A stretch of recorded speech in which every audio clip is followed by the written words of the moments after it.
Loué soit Jésus-Christ, sa grâce et sa paix soient avec vous.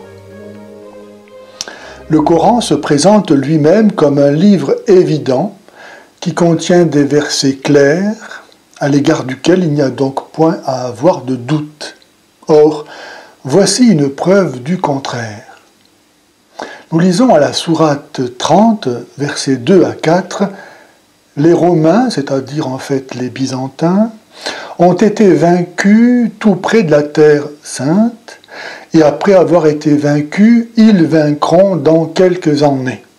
Allah revient l'affaire, auparavant comme après. Ce jour-là, les croyants exulteront du secours d'Allah. » Fin de la citation. Voici donc un texte qui annonce la prochaine défaite des musulmans grâce à l'action d'Allah, et qui les invite à s'en réjouir. N'est-ce pas étonnant qu'Allah invite les musulmans à se réjouir de la prochaine défaite qu'il leur prépare? Oh, certes, Allah sait mieux.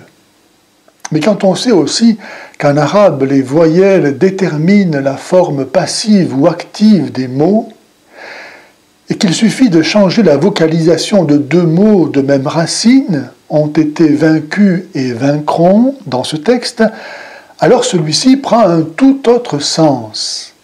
En remplaçant de ces mots l'actif par le passif et inversement, le texte devient « Les Romains ont vaincu dans la Terre Sainte, et après avoir vaincu, ils seront vaincus dans quelques années. » Le texte devient cohérent et rappelle la défaite de Mouta en 629 par laquelle les hordes d'Allah furent vaincues par les Byzantins à l'entrée de la Terre Sainte.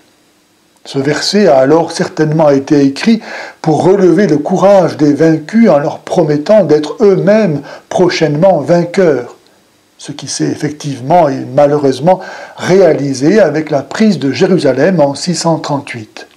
Bref, comment les musulmans peuvent-ils dire que le Coran ne contient aucune erreur? Et dès lors, comment peuvent-ils croire que le Coran est la parole immuable et parfaite de Dieu? Si les gens savaient qu'ils vont en enfer, ils donneraient leur vie au Christ.